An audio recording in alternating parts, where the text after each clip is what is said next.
everybody. Shabbat Shalom. Welcome in the name of Yahushua HaMashiach, our Kohen HaGadol in the Melchizedek administration. And yes, that is our foundation. That is our solid belief of the whole system of the plan of salvation, the Melchizedek administration or order, whichever you choose. I'm excited today because we had a short presentation from Shiloh before, and the timing was a problem because he didn't know he had lots of time and we didn't know how much time he needed. So by request of everyone on the panel, Shiloh has come back and to make a presentation on the controversy. I guess if it's a controversy, it's not to me, but there is the controversy out there of a 12-hour Sabbath and a 24-hour Sabbath. Which is it? What does the scriptures say? And I believe, Shiloh, are you ready to go? You ready to bring it up? I think I'm ready. I believe so. Yeah? Very good. Well, we look forward to it. Okay, very well, very well. So I'm going to share my screen with you, and as I begin the study, again, I'd like to say Shabbat Shalom to everyone, and thank you for the opportunity to present this study. It is short, but it's not as short as the other one, as the previous one. It's a bit more concise, but like I say, not as short, and for the benefit and the edification of all.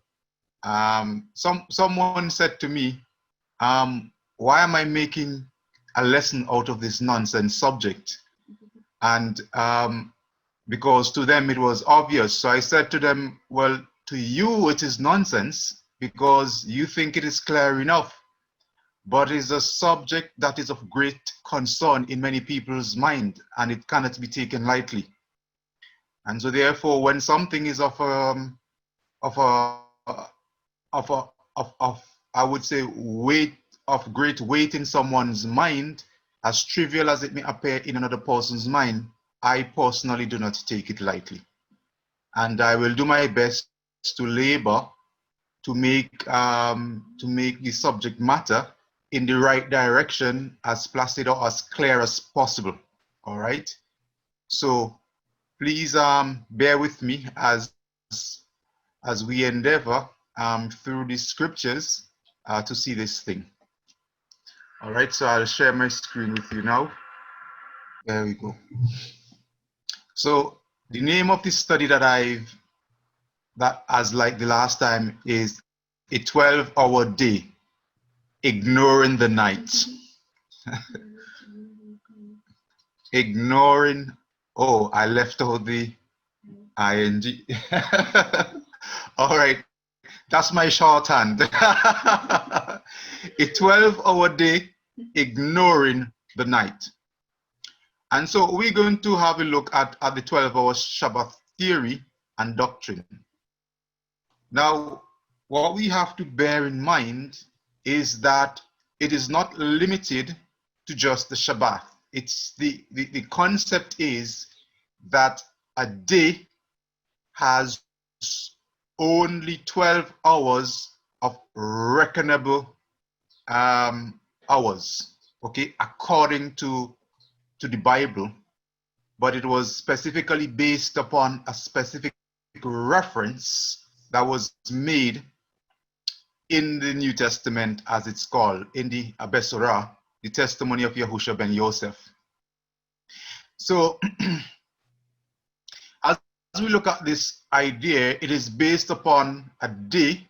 Their idea of a day from creation, they believe, is that a day is only reckoned to have 12 hours, and that is based upon the light part of a day. So a day is only reckoned as the light part of the period that we call day. Okay? Now, according to several sources, the origin of the 12-hour system began in Egypt and was eventually developed on some more or matured more like what we have today in Babylon. All right. Now, while that itself, it's not a problem. You can divide the day into many different sectors, right? You can divide the day even in the light of the day in 24 sectors, and thus in the full period into 48 sectors. And then you can even double that and then divide it into 96 sectors. But to save confusion, the point of the matter is that the Torah never really presented to us periods of 24 or sectors of 24 within the cycle of the day. All right? What the Torah has done is to give us the weekly cycle, and within the weekly cycle, it has given us a period.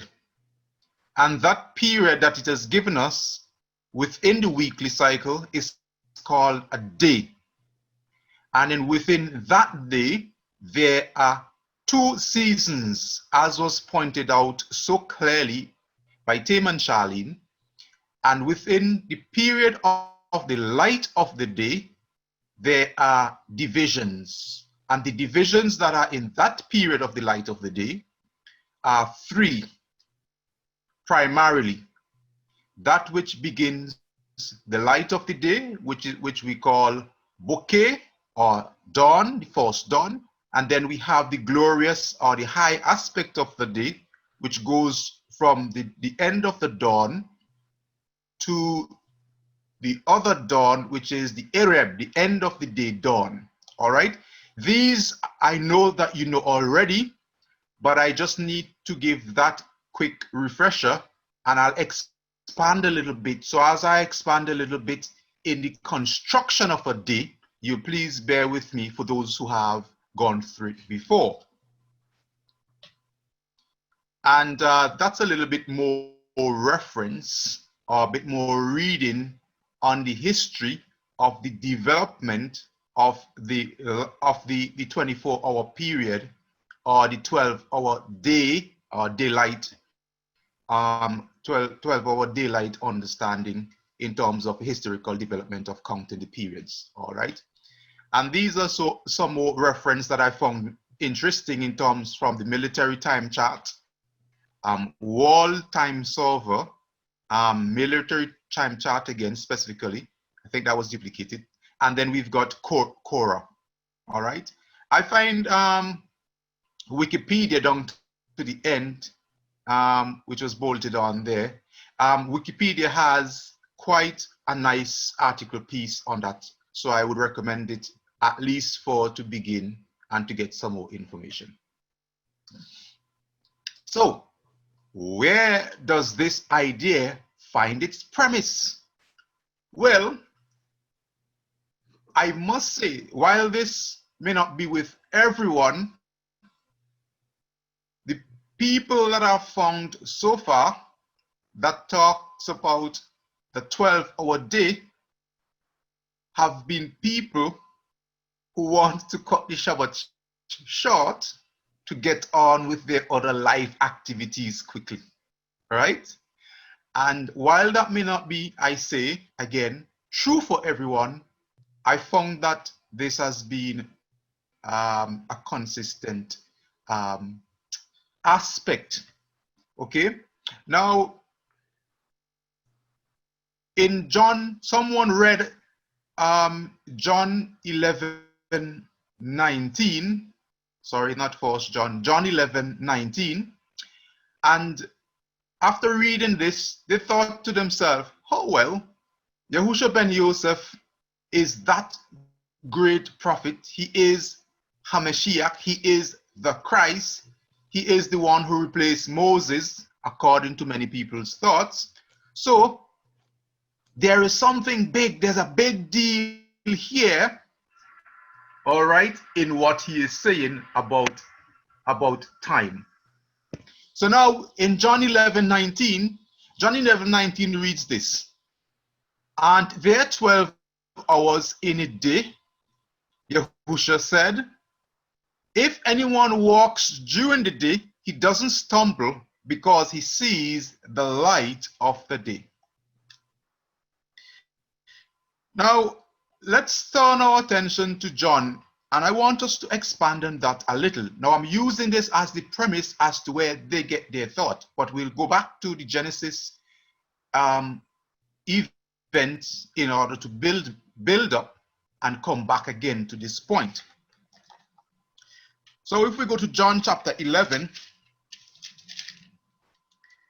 and around verse 19 is what we have just read. Oh, I think I've gotten that reference. I think I wrote down the reference badly. It actually should be verse 9 and not verse 19. So I beg your pardon. So it's John chapter 11, verse 9 and 10. Okay. Please make that correction, and I apologize for that. But before let us read from verse 1 right down to verse 10 so that we can get the essence of this quote. Now, a certain man was sick named Lazarus of Bethany, the town of Mary and his sister Martha. It was that Mary which anointed the Lord with ointment and wiped his feet with her hair, whose brother Lazarus was sick. Therefore his sisters sent unto him, saying, Lord, behold, he whom thou lovest is sick. When Yahushua heard that, he said, this sickness is not unto death, but for the glory of God, that the Son of God might be glorified thereby. Now Yahushua loved Martha and her sister and Lazarus. When he had heard, therefore, that he was sick, he abode 2 days still in the same place where he was. Then after that saith he to his disciples, let us go into Judea again. His disciples say unto him, Master, the Jews of late sought to stone thee, and goest thou thither again? Verse 9. Yahushua answered, are there not 12 hours in the day? If any man walk in the day, he stumbleth not, because he seeth the light of this world. But if a man walk in the night, he stumbleth, because there is no light in him. These things said he, and after that he saith unto them, our friend Lazarus sleepeth, but I go that I may wake him out of his sleep.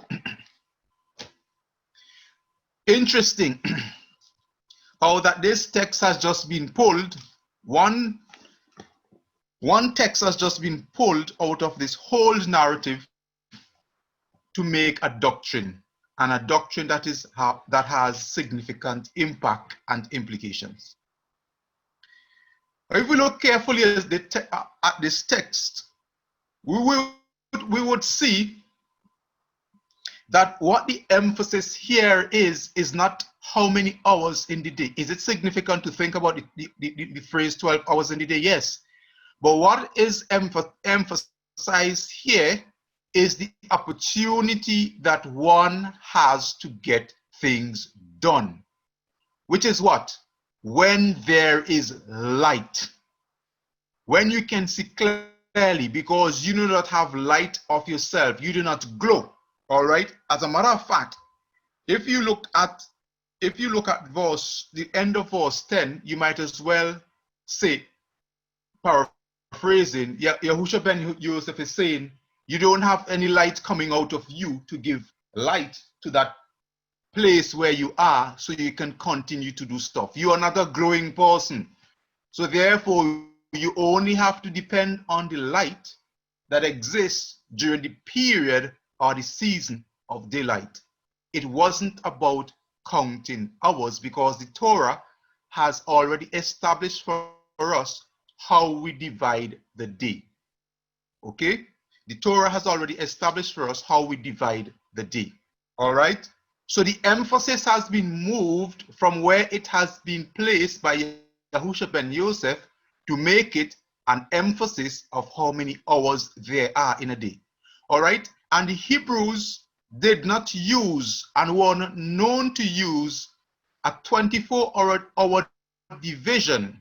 All right? Because what the advocates of the 12-hour day are not saying is that Yahusha ben Yosef was speaking to them according to what was commonly spoken in the Roman influence, the division of the days by that period of 12 hours. That is what he was speaking to them. Similarly, just like how he used the reference of the turn the other cheek and the reference of carry an extra mile, these were all according to Roman imposition, because the Romans would give citizens or the people who they were ruling over, they would give them burdens to help their soldiers to carry, so that the soldiers are not overwhelmed. So Yahushua was saying, okay, to show determination, in order for you to show a sense of endurance and to comply and not to cause trouble, when they give you burden to carry for a mile, carry 2. All right? If they slap you on the other cheek for resisting, because soldiers can be aggressive like that, all right? Turn the other way. Don't fight back, or turn the other cheek. So the influence and the challenges of the day, all right, were also used to as examples or to make lessons, all right? So this is what we can see was done here also in the 12-hour system. However, you will see consistently in the Torah and even in the Besorah or the New Testament, you will see watches were used instead, mostly by the Hebrews. The first watch, the second watch, the third watch, and so forth. Okay? Periods of the day. That's how they had used a system of watches rather than 12-hour periods. That was used by the Romans. Okay? Now, they also did not just use 12 hours for the day. What the advocates of this position is not saying, all right, is where that came from. And in that, we know that it came from the Romans at that time, and the Romans had gotten it from the Greeks and the Babylonians, who got it from the Egyptians, is that they did not only count hours in the day, they also counted hours in the night. As a matter of fact, the 12 hours, according to many sources, started in the night, not in the day, because in the day, they were using a period of 10 hours and 12 hours in the night. How they divide them, I am not sure, but the references there are in what I've brought up earlier on. So that is important to point out and to know. Now, let's go back to basics.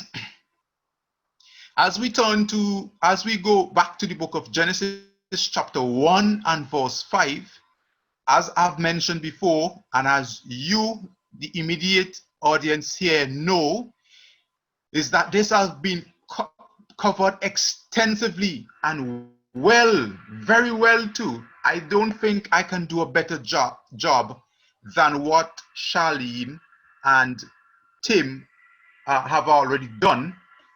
But please bear with me, as I've mentioned before, as I take this time to do a quick refresher, and it's a refresher summary.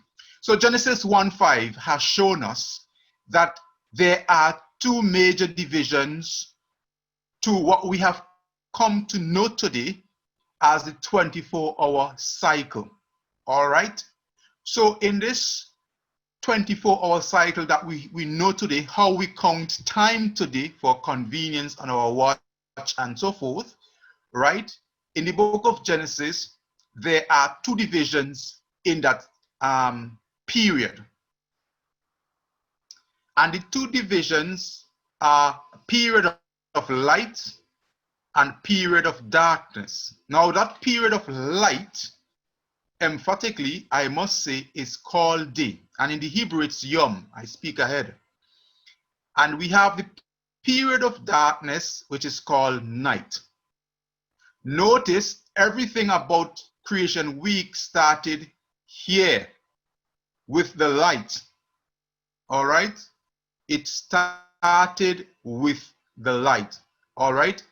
It is the light that was introduced actively. The light was introduced actively by Hashem, by Yahuwah, to effect, to kick off the creation. All right?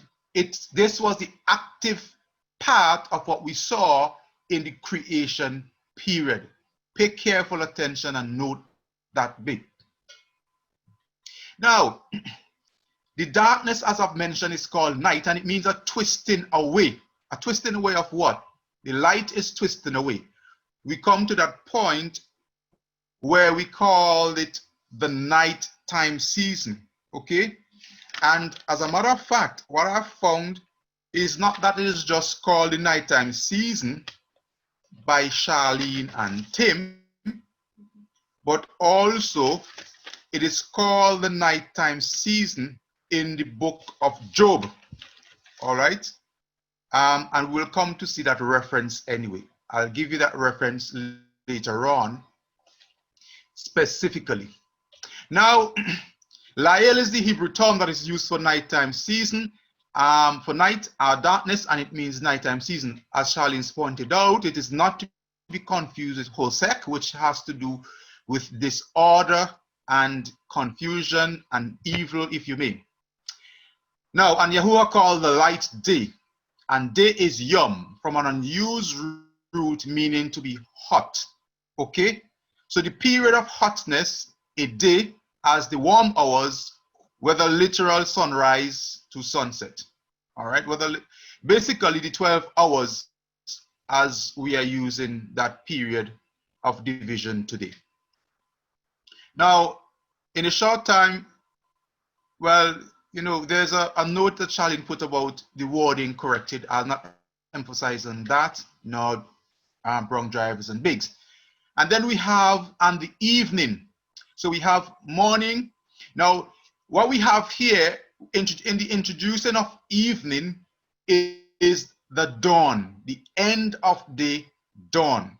I must emphasize again here for those who may not have had access or been introduced to the lesson of the dawn day, right? So as we have come to see, yom meaning the light of the day, the warm part of the day, all right, there is a subdivision of yom, and that subdivision of yom, all right, is Ereb, which in Genesis says, and the evening and the morning were the first day. Now, there is something I want to say here, and that the listeners take note of. You see, there are some assumptions that were made, I believe, in the Torah, because the Torah, it appears that the Torah assumed that the reader would understand that for you to come to the end of the light of the day, you have to have the beginning of the light of the day. All right? It sort of goes without saying. All right? It's like me saying, repeat this thing. Well, for there to be a repeat, there has to be a Pete. Okay? So there has to be a beginning in order for us to now talk about coming to the end. All right? And therefore, there is that assumption in the Torah. I'll give you an example of these kind of assumptions that are made. And I will use Yahusha ben Yosef. Yahusha ben Yosef said, after he was asked the question, the question was asked to him, what's the greatest commandment? And it's been said to him, well, the greatest and he answered, the greatest commandment are these. Is to love the Lord with all your heart and all your might and all your soul. You know the rest of it. And the second is like unto it. Now there is an assumption there, which I call the hidden third. What is this assumption? The assumption, which is the hidden third, is where Yahushua said, and you shall love your neighbor as yourself. Now, in you loving your neighbor as yourself, there is an assumption, and there is the hidden third, which is what? That you have to love yourself. Because if you have to love your neighbor as yourself, that is the second, all right, which I call the hidden third. So after you love the Lord, you have to have the love of the Lord in your heart, and then you have to love yourself. And then in being capable of loving yourself, then you can love your neighbor as yourself. The Hebrews often spoke like this. So that is the hidden force that we've got there in terms of for there to be an end of a day in light, there has to be a beginning of a day in light. All right, as an example. So we see that it is the period of the light of the day, whereby the day is coming to its end, and the Torah make a point of highlighting that as a distinct part of the day, and wisely so, because it's going to show us there are different parts to the light of the day, which will bring us to understand the division of days. Now, Arab has a mix of light and night, therefore Arab belongs to the day season. But most of us have been taught an incorrect understanding about evening and morning, all right? And the evening and the morning, the first day, okay? Now, as I've explained, that the evening here and the morning is Arab, the end of the light of the day, into and back to the light of the day again. And the word bouquet or bouquet, in some cases, as it's pronounced, is brought into being as the other aspect of the light of the day that I mentioned earlier on. The phrases have traditionally been taught to mean the new Yom day cycle begins in the evening. I will not be making emphasis on that much, but this is simply not true, as Charlene has pointed out. So, and the morning were the first day. Properly, dawn, the break of day. As I've said, the bouquet, the beginning of the day. So here we have it. And the end of the day, the light of day, to the beginning of the light of the day, or the first day. And that is the understanding. Bouquet also has a mixture of light and night, therefore bouquet belongs to the day season. So, first, there are two major divisions. I will divide it in half, 12, 12, 12 in a perfect system. And we know that there isn't a perfect system today because of what happened since the fall. Things changed. The earth went out of its belt and its rotation and all of that. And therefore we have unequal days, all right, in terms of the light of the day. And that is indisputed astronomically, and also in the Torah we can see evidence of that. Now, there is what I call the ahad factor. And the ahad factor is where we see clearly that in spite of this ahad factor, which means one, but not one in the sense of aleph, all right, or the beginning and counting the alphabet, but one in sense of united, right? It's the same that was used when it said that a man and a woman shall become one flesh. It is ahad. So it means 2 unit is reckoned or counted or seen or advanced as 1. And so we have here in the book of Genesis, we have in the book of Genesis 1 and verse 5, the Ahad factor, where Arab and bokeh is equal to Ahad, 1. The evening, which is the end of the light of the day, and the bokeh, beginning of the light of the day into its end, is Ahad, 1. Okay? It does not show us in Genesis that it is only from the bokeh into the Arab. At that point it's an Ahad. It doesn't show that. All right, it does not show that. As a matter of fact, it shows that that Ahad is Yom, 1 day. Now I'll read it directly from the scriptures. Verse 5 says, and Elohim called the light day, that period of light he called Yom, and the darkness he called night, La'el, and the evening Ereb, and the morning Bokeh were the first day, Ahad Yom, a single unit of the day. Okay? I hope I'm making this clear. So, from the full length of the light, as we have seen, for the light of the day to come to its end, it has to have a beginning. That is an assumed position. Okay? So, from the full length of the light to its end, the Arab, to and through to the full period of darkness to its end, Bokeh equal Ahad, 1, the oneness, a single period. Okay, it has shown us that.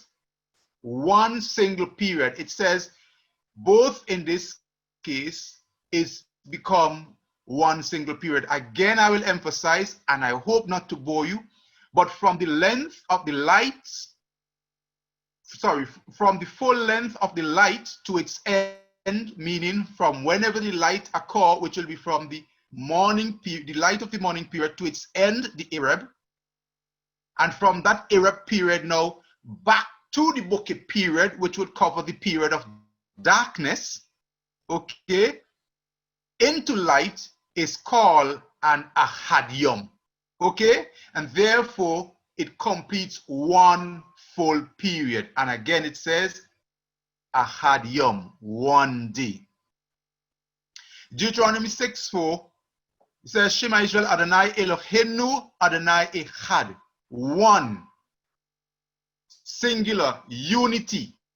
All right, so we have the Ahad factor there, right? The many qualities and manifestation of this one Elohim, and he is Ahad, 1. Now, why is Yom's second use related to the first use? What does that mean? It means this. The question means this. Why do we see that Yom, as regarding one aspect of this full cycle, is used to codify, or is used to call the full cycle by that name? What do I mean? Why is one period of the day, the light of the day, used to call the full period of light and darkness by that name, which is Yom, meaning 1 day, as we have seen? Yom is its own complete unit. The emphasis is beginning in light and ending in light. That is why it's called Yom, right? It begins in light and it ends in light. So the dominant emphasis here from light to light is wholeness. The dominant emphasis here is light. So the Torah shows us that you start in light, so it assumes that you understand that because it ends the light in Arab, and then where does it begins again in terms of where it is emphasizing its beginning point again? in bouquet in light. So what it is showing us here is that the light is swallowing up the darkness. And thus the light swallowing up darkness emerged dominant, and hence in the Hebrew concept, the whole period is also called a light. Thus the part is related to the naming of the whole. Okay? Now, Yom as its own complete unit swallows up the darkness and emerge what? Renewed. So the light is renewing itself. Okay? It is interesting. The light in that cycle is showing it's the light that is the renewal entity here. Now, if we go into Exodus chapter 7 and verse 12, we will see the concept of a swallowing up. All right, I'm using this a little poetically. The concept of a swallowing up, where Moses had the serpent swallowed up the serpent of the Egyptians. You will not see the serpent mentioned. You will not physically see the serpent of the Egyptians, but they were swallowed up and were contained within the rod and the serpent of Moses. All right? So there is another picture, image for you, the swallowing up and become a whole and one. All right? I just thought I'll mention that. There is a curious reference I've got here, which is Judges 19:9 and 25. And I will read that bit for you. Okay? Judges 19:9. And after I read this, I will give us maybe a 2-minute break so that we can perhaps think upon what I've 2 or 3 minute break or so that we can think upon what has been presented thus far. So Judges 19:9 and 25. I must warn you, there's a little bit of graphic reading in this text, so please bear with it. Okay. Tim, would you kindly read us that for us? Judges 19:9 and 25. 19:9. And the man arose to go, he and his concubine and his servant. But his father-in-law, the young woman's father, said to him, See, the day is now drawing toward evening. Please spend the night. See, the day is coming to an end. Stay here and let your heart be glad, and you shall rise early tomorrow for your journey, and you shall go to your tent. But the man would not stay that night, and he arose and left and came to a place opposite Yebus, that is Jerusalem. And with him were the 2 saddled donkeys and his concubine with him. How far did you want me to read, Shiloh? Just verse 9 and 25. 9, oh, and 25. Yes. Sorry. Okay, and I'll go down to 25. But the man would not listen to him. So the man took his concubine and brought her out to them. And they knew her and rolled themselves on her all night until morning, and let her go when the day began to break. Okay, so the point I'm making here is, if you notice, it says the day is coming to an end, and then straight after in this verse again it's showing, and then the day began to break. In the King James Version, I like the poetry that is used, the more poetic language. It says, and the day began to spring. All right, so as from they did their wickedness until the morning when the day began to spring. So I'm sure the point I was making here is where now the day moves from light, it comes to its end, and it moves into night again. Into light again. All right, that one's a little graphic. Like I said, I just want to be wary of that. It's a little graphic that what in that account, but I think Exodus 7 and 12 make the point, perhaps make the point clearer in terms of the imagery that I want you to see. So now we'll take a quick 2-minute break, rather than be going through hitting it hard. Give your mind a little break for 2-3 minutes, and then we come back. I guess you can perhaps pause your recording, Tim. Okay. Well, I won't pause the recording, but I will keep recording because Betty, you have your hand raised. Would you like to ask a question?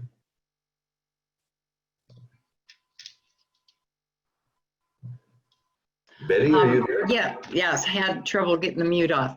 I do, and I'm sure it's probably an obvious answer, but the scriptures that you use seem to embrace both the mixture at the beginning of the day and the mixture at the end of night.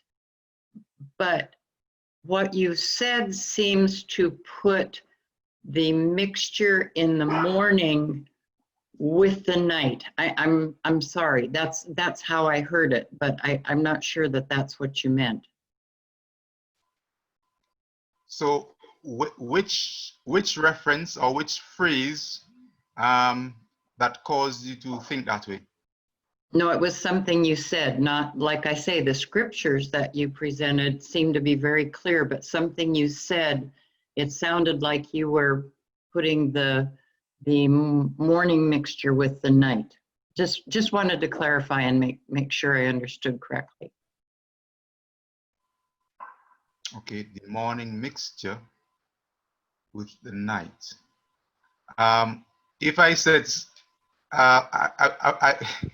it'll be easier for me if you help me by referring to the particular phrase, because sometimes when you're speaking, you do not necessarily remember word for word or phrase for phrase. But I did my best to emphasize the distinction. So if you can perhaps elucidate on that bit of, yes, Charlene. I think what Betty is saying is something that we addressed in our last teaching of the Dawn Day Sampler number 2. And it does sound like when it says, and the evening and the morning, that morning, it sounds like it belongs to the first day. But we already said that morning is a boker, it's a mixture. There was no mixture that began the first day. The first day just began with light, pure light. It's or, O-W-R. So the question, Betty, has to be answered with the definition, because there's two different things happening in verse 5. There's a literal application of what is actually happening. The day is named first, and then the night. And then the evening, the morning is simply definitions that the mixings belong to the day or the whole complete cycle. So that's why we did that Dawn Day Sampler number 2, is to show that you can't just use just the literal understanding of the scripture. You have to now use the definitions, because those definitions are placed there by Yahweh so that we can know the evening and the morning mixture belongs to the day season, not the night season.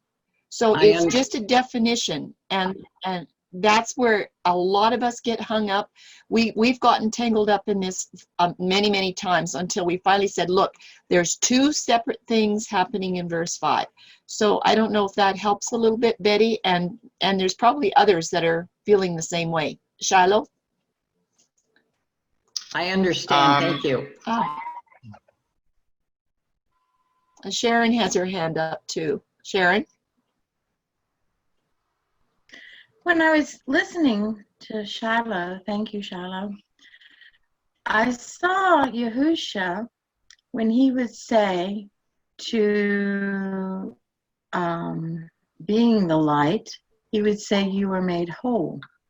And that, so it made me think that the person that he said that to, that the whole, the wholeness that became was to be part of the light, and that was him. That she was becoming or he was becoming part of the light, meaning they were akkad, I think I'm doing it right, akkad with him, one light. I don't know, that was just something that came about because Yahushua was bringing the day, well, the first part of Genesis, him being the light, and saying, this is what you are, that you, I want, you know, that you, that I'm giving you, you are made whole. And he made them whole by being part of the light, which is himself. Anyway, it was just something I went back through. Anyway, thank you. There is that in that text, no doubt, and there's so much different aspect of one text of a text without even taking away or destroying what the literal sense is or the original sense is. And there is definitely that sense in the text strongly. So yes, I agree with much of what you just said on that matter. And Shiloh, I appreciate you bringing out the more, or emphasizing echad, as a whole in unity. And I don't think I've ever emphasized that. And it's a very good thought. And I appreciate you bringing that out clearly. Thank you. You're very welcome. All right. May I proceed again? Sure, sounds good. Okay, I'll break it over. I'm going to proceed again. All right. So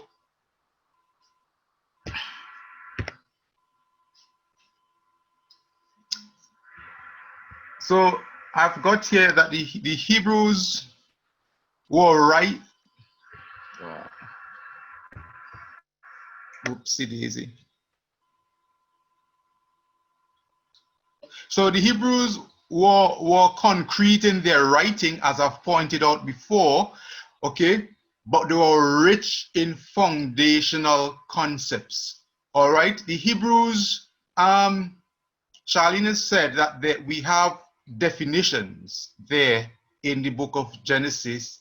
Yes, we have we have sentences that are structured there from whence we can do definitions. But most times the Hebrews would put out concepts, all right, rather than they will say, well, like what we do today, or from a Western thought, they will say, well, God is philosophically uncreated, not created, but created, known, unknown, and he is so and so and so. They didn't do that, all right? Like how we can say what is right. Right is that which ought to be in order to ensure the prolongation of man's life and without being at the expense of another and all things like that. They didn't do that. They put a picture image in their writing as if they're speaking forward, and the understanding, the concept, the idea is there richly. And because they have done that, we are able now to pull so many rich ideas and thoughts from it rather than it be an open and a closed defined position. Okay? So I just want us to bear that in mind. And this is very rich. Genesis is rich with it. Rich with it. Okay? Concrete concepts. So a concrete concept, a concrete position there is light and darkness. We know about light, we can see it, we can experience it. Darkness, no one really has to explain it to us. Perhaps even if you're blind, you will experience darkness. And even if you're blind, depends on what sort of blindness, you can experience light. If it's shining in front of you, it may not be like seeing images like we do, but you can still experience light. Okay? So they are concrete, things you can see, touch, feel, mostly with your senses, perceive with your senses, all right? And that's rich in Genesis. Hence the reason that warmth, lighted period, yom, is used to describe or to denote the bright part of the day, and finally as the complete unit. Okay? So consider Passover in Exodus 12, 21, 11, Exodus 12:48, Leviticus 23:5, and Numbers 9:5. What are all these texts referring to?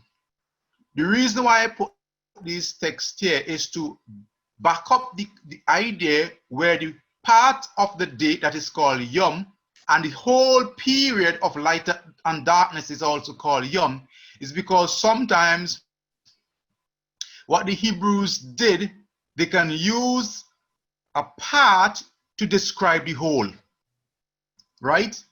This one is talking about Passover. We see in those textual references, Passover is the lamb. Passover is the festival or feast of Yahuwah. And Passover is what? It is the lamb, is the festival, and so the lamb, the festival, and yet it is also the day. All right? So it's the day, the actual feast or festival, and the lamb. And even so, it is the actual eating of the meat itself in some cases is described. So the point I am making is, without being too scientific about the whole thing, is that a part can also be used to describe the whole. All right? A whole can be used to describe a part. In this case, the same thing with Yom. The part of the light of that period has now been taken and used now to describe the whole complete cycle. That of darkness, that of light, because the light has swallowed up the darkness. As I've mentioned before, I hope you're not confused on that. And I just think that is a parallel example that I can use. Okay? Because it is during the period of light that most productivity of man is achieved. So I'm kind of going back into the reference to what Yahusha said, because that is what was emphasized, because we occupy ourselves with the period of productivity. All right?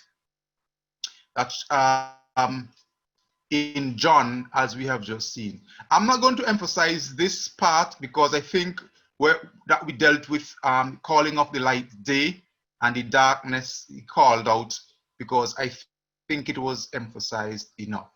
Okay, so the twilight components are small silvers transition between the light and the night. Evening twilight was placed 12 hours before the morning twilight, and so on and so forth. This is what you've known before, and move on. So the real question on the 12-hour day and thus the 12-hour Sabbath are, does the Torah show that a day is only defined or conceptualized as a period of light solely and only? Does the Torah show that the daylight independently and separate from a period of darkness exists alone? Let us examine the texts that are coming, all right, and review these texts in the gospel narrative in light of these references and observation. Now, in Genesis chapter 19 and verse 33, right down to 34, we want to examine this text. Now, you know the story, those of you who are biblical students, about Lot and his daughters, okay? And we're going to examine that text to show how it's counting.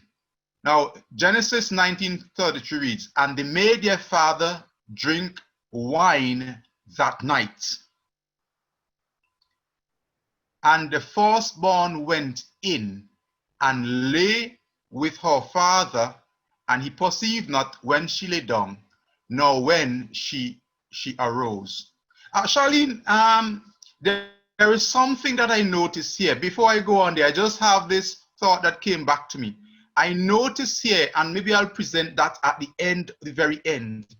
I notice also that when the Torah wants to distinguish that period of the day where that ends at Bokeh, it uses two terms. I think I'll have to review it carefully just now. It uses two words in the English Bible. It normally says this day or that day or this night or that night, as against speaking consistently for the current period that they are in. And I've got several references for it, but maybe I can pick it up as maybe a little adjunct study to complement it another time, but I'll not do it today. But I just want to point out that observation in that I've just read it here, okay? And it was so distinct. So it adds to the clarity of that presentation. So he perceived not when she lay down, nor when she arose. Genesis 34, and it came to pass on the morrow that the firstborn said unto the younger, behold, I lay yesternight with my father. Let us make him drink wine this night also. Now yesternight, all right, is also another way of saying the previous day. Okay? It is counted. Why? How do we know that? Because it says, and it came to pass on the morrow, meaning the next day. The morrow is the next day. So if she's in this moment and she say, I lay yesternight, she's referring to the previous day wherein that nighttime period is referenced. Okay? Notice the previous verse said that referring to the dark period in the portion of the day, the verse she says, yesternight, again referring to the period of darkness, the full cycle of the day. When then notice before that statement it is written, it came to pass on the morrow, meaning tomorrow. Okay? Yeah, it should have been an O, isn't it? I've got spelling mistakes there, but don't pay attention to that. Right? However, it was in the dark period of the nighttime they were talking. So she said to her sister, go thou and lie with him. Okay? So I hope that is made clear there. Now, with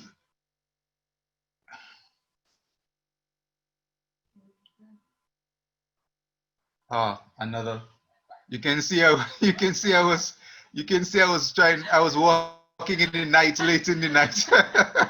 And some of these, and my wife here did not do me my read over, right? So I blame her.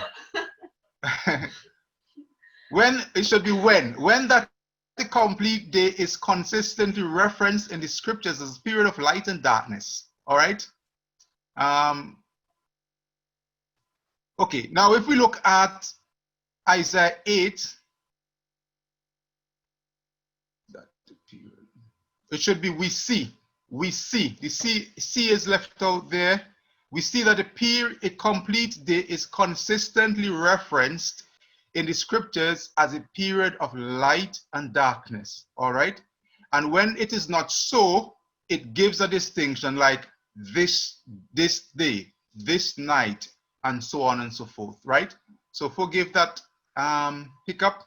And we see the Torah tells us to the Torah and to the testimony, if there is no light, if they speak not according to this word, it's because there is no light in them. So we're still sticking with the Torah narrative, and I'm going to read a Torah push, a Torah bit from the writings and also from the prophets to show this evidence. So Genesis 8:22 says, while the earth remaineth, seed time and harvest, and cold and heat, summer and winter, and day and night shall not cease. All right. Nehemiah 1:6. Tim, can you read it for us quickly, please? Then Charlene, Nehemiah 4:9, kindly. And then Sharon. Is it Sharon or Sharon? Would you kindly? Yes. I'm sorry if I butchered your name. Okay. would you kindly read for us Job 26:10 as evidence of what I've just said? And Okay. somebody else can read for us Numbers 9:16, just to knock it all out. Okay, Shiloh, you want me to read Nehemiah Please 1:6 read once you and found. 4:9? Yeah, Nehemiah 1:6, and Charlene can read 4:9. Okay, 1 verse 6. Please let your ear be attentive and your eyes open to hear the prayer of your servant, which I am praying before you now, day and night, for the children of Israel, your servants, and confess the sins of the children of Israel, which we have sinned against you. Both my father's house and I have sinned. Thank you. And Nehemiah 4:9 says, nevertheless, we made our prayer to our Elohim, and because of them, we set a watch against them day and night. Thank you. Job 26:10. Your mic is muted.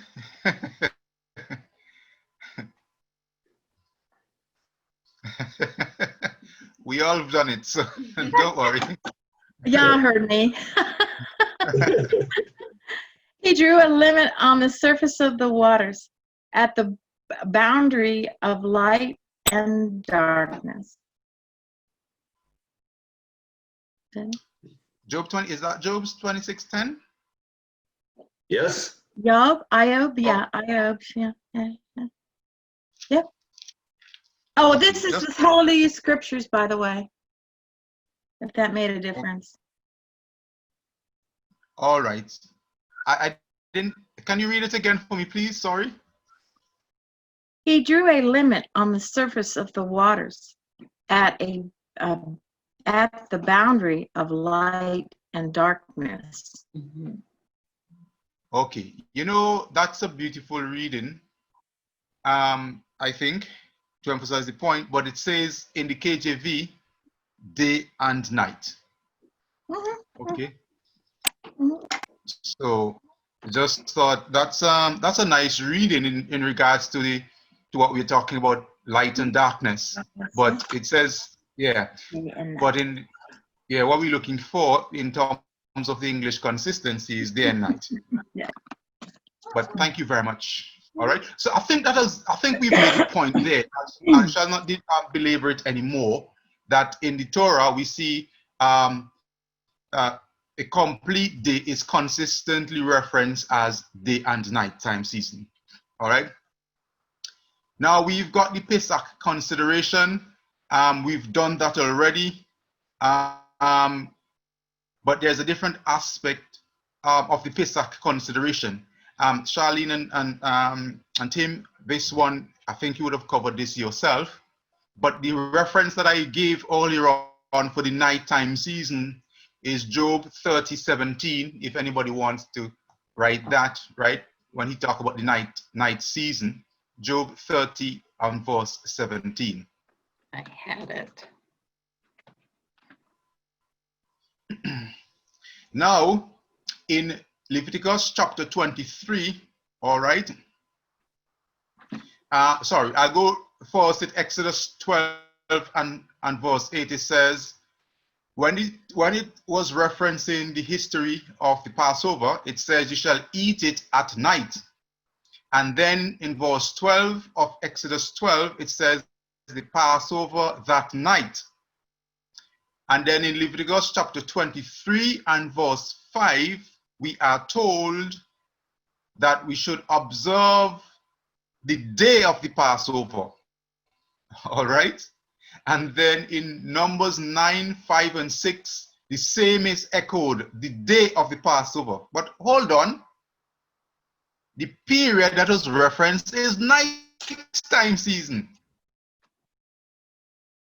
So, even so, the Torah itself is calling that part of the period of the day, that night or that dark period, it's even referring to it as day.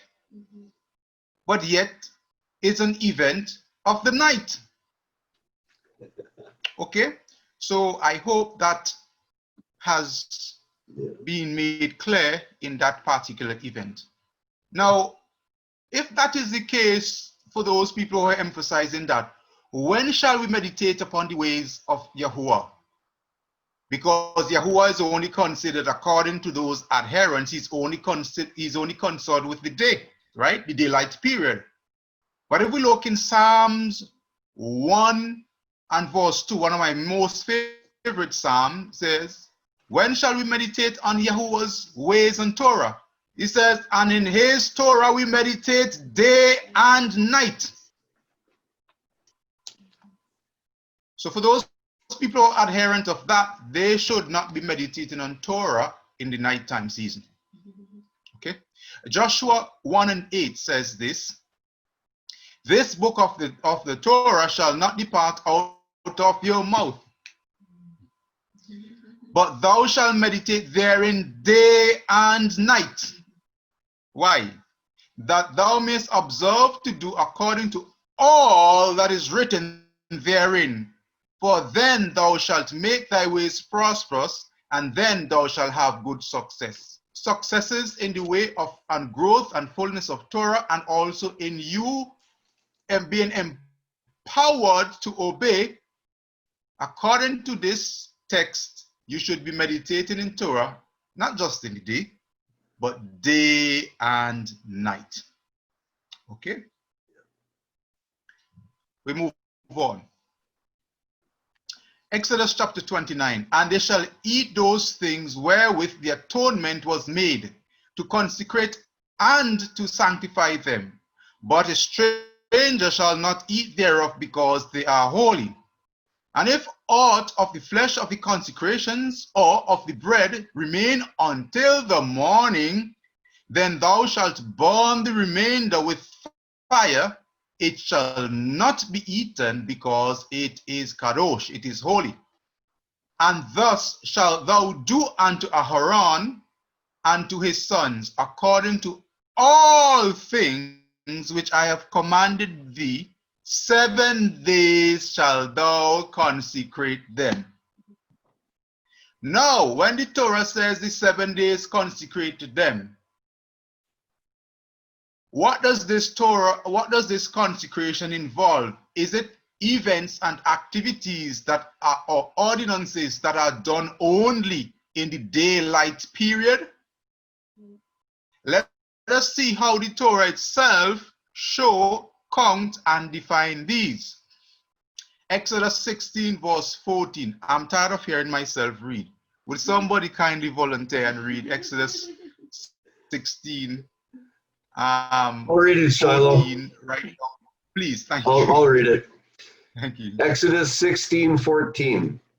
And when the dew that lay was gone up, 227, sorry. 227. What's that? 14 to 27. Yeah. And when the dew that lay was gone up, behold, upon the face of the wilderness there lay a small round thing, as small as the hoarfrost on the ground. And when the children of Israel saw it, they said one to another, it is manna, for they wist not what it was.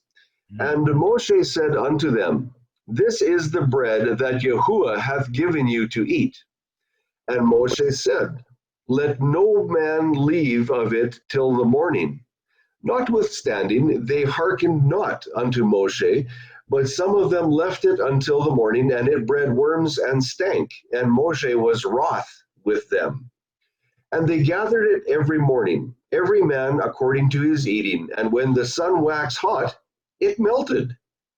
And he said unto them, this is that which Yahuwah hath said, tomorrow is the rest of the holy Shabbat unto Yahuwah. Bake that which ye will bake today, and seethe that ye will seethe, and that which remaineth over lay up for you to be kept until the morning. And they laid it up till the morning, as Moshe bade, and it did not stink, neither was there any worm therein. And Moshe said, eat that today, for today is a Shabbat unto Yahuwah. Today ye shall not find it in the field. 6 days ye shall gather it, but on the seventh day, which is the Shabbat, in it there shall be none. And it came to pass that there went out some of the people on the seventh day for to gather, and they found none. Thank you very much, Tim. Now I'm going to do something a little curious here. I'm going to read in reverse, right? Because in the reverse, you'll see the picture coming out a little clearer, I think. So I will read this time, and I'll read from verse 25. I'll not read all of it. I'll just got key verses. So in verse 25, it says, "And Moses said, Eat that today, for today is a Sabbath unto Yahuwah. Today ye shall not find any in the field." Now, if we go back up to verse 23, I read verse 23 now. "And he said unto them, This is that which Yahuwah had said, Tomorrow is the rest of the holy Shabbath unto Yahuwah.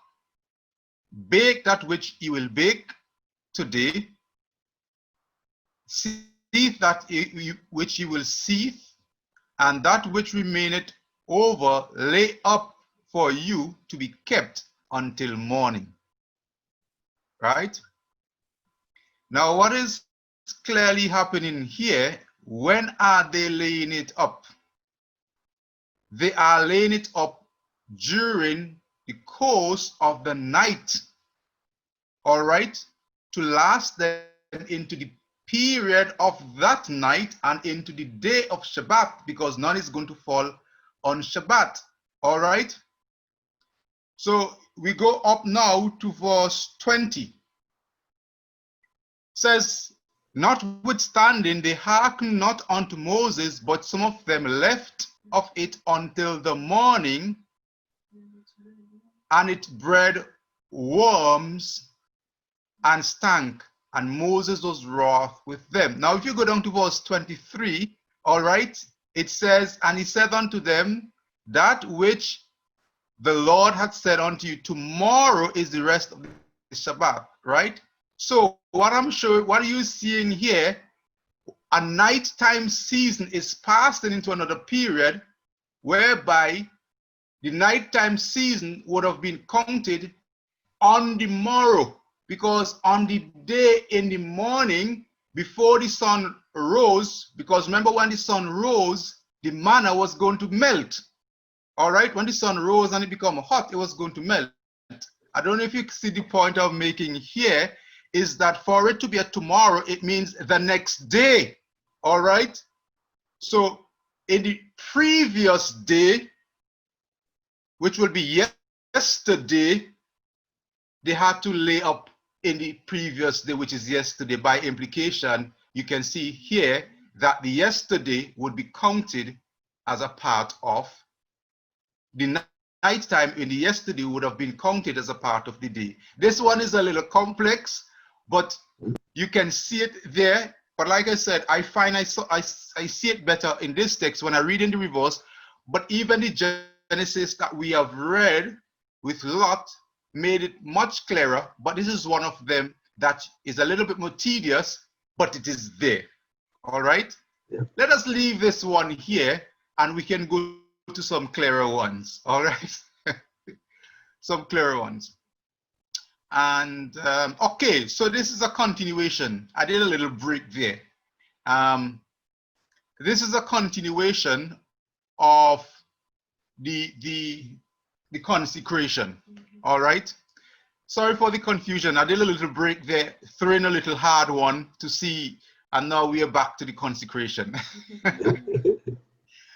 And Exodus 29:36, "And thou shalt offer every day a bullock for a sin offering for atonement, and thou shalt cleanse the altar when thou shalt when thou hast made an atonement for it, and thou shalt anoint it to sanctify it. 7 days. Well, we just read off the 7 days prior. 7 days thou shalt make an atonement for the altar and sanctify it. And it shall be an altar most holy. Whatsoever toucheth the altar shall be holy. Now this is that which thou shalt offer upon the altar, 2 lambs of the first year, day by day, continually. The emphasis and the focus here, please, I want you to pay attention to verse 38, where it says, that which thou shalt offer upon the altar are 2 lambs of the first year, day by day. Why day by day is said here? Day by day within a given period. What is that period? Can you remember? That period has been mentioned already as 7 days. All right? So day by day, over that 7-day period, you shall offer how many lambs? 2 lambs, day by day, meaning each day. All right? This is important to pay attention to, so we can see the clarity that is coming. The 1 lamb thou shalt offer in the morning, and the other lamb thou shalt offer at evening. So in that same day, it is in the same day. Now, Charlene, what we are seeing here is 1 lamb shall be offered at bouquet, and the other lamb shall be offered at Arab. Okay? And when the lamb, and with the lamb 1/10 deal of fine flour mingled with the 4th part of an hin of beaten oil. Not you beat up oil, but this is just beaten up olive. All right? And the 4th part of an hin of wine for drink offering. And the other lamb thou shalt offer at evening, and thou shalt do thereto according to the meat offering of the morning. Simply saying, do the same thing as was done. All right? There shall be a continual burnt offering throughout your generations. Now, why is it called a continual burnt offering? It's because the offering is supposed to be burnt continually without any interruption for that 7 days. 7 days is supposed to burn continually. All right? And in each day of the 7 days, there are supposed to be 2 lambs. And I said here that at bouquet doesn't mean just burn a lamb in the morning and that's it. No, that lamb was expected. The way they were going to burn that lamb, it was going to be burned from one period. Now this even shows, again, the bouquet and the Arab and the La'il concept. Okay? Because the day ends, as in the light of the day ends with the Arab, and then the La'il picks up from there and go into the bouquet. This text even shows that very well, in as much as we are emphasizing the dual part of the different parts of the day. Because it shows here, you're going to burn 1 lamb in the bouquet and 1 lamb in the Arab.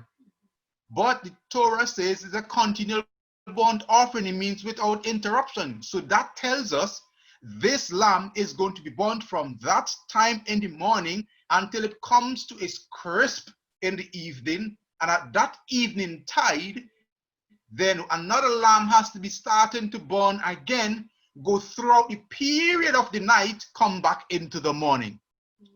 Now, this is not just my interpretation. We are going to follow on with a text that will show us that without doubt. And I call it the big axe. Leviticus chapter 6, verse, I'll read verse 20, and then we'll go back to verse 6. Okay? Sorry, we'll read chapter 6 and verse 20, and then we'll read verse 9 following. Please, anybody can read for us? Anyone? Volunteer. We should be hearing me. Yeah. Me. I'll read. Okay, please read me. Just want me like to when you start? have to pray, right? Everybody should be saying, me. Okay, please read for us. 6:20 first. Yes, please.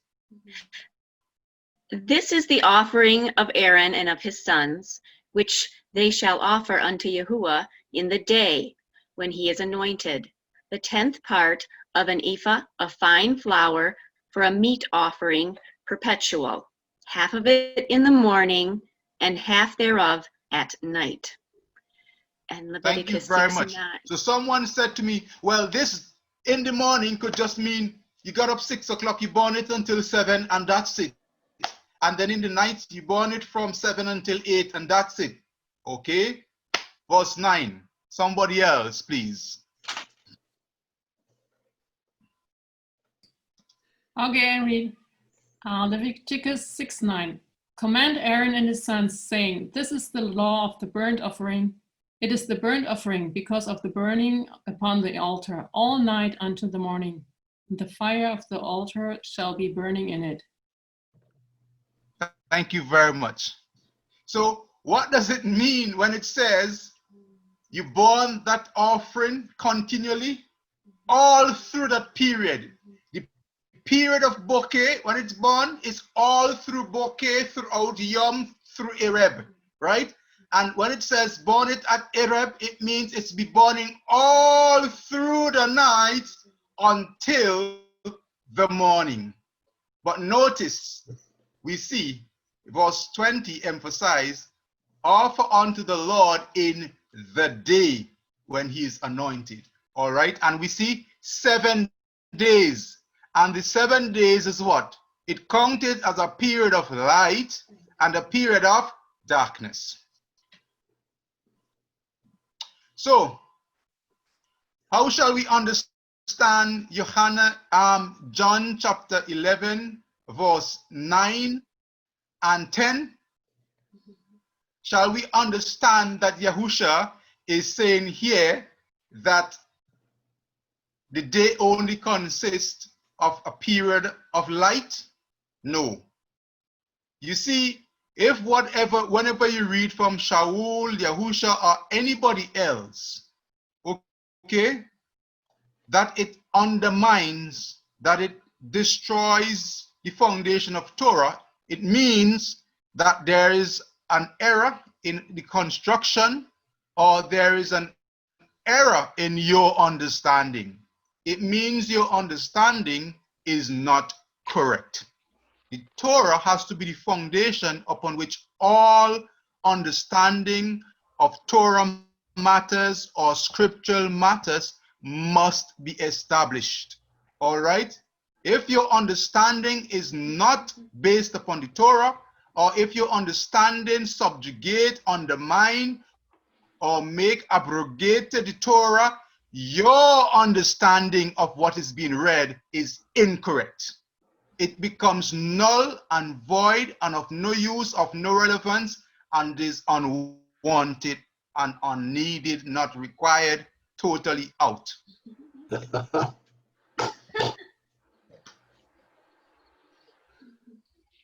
Okay, so now in that we have set the Torah premise and we understand clearly what the Torah is saying, how to counter day, and it assures us how to counter day without us guessing what it means. Mark 9:31,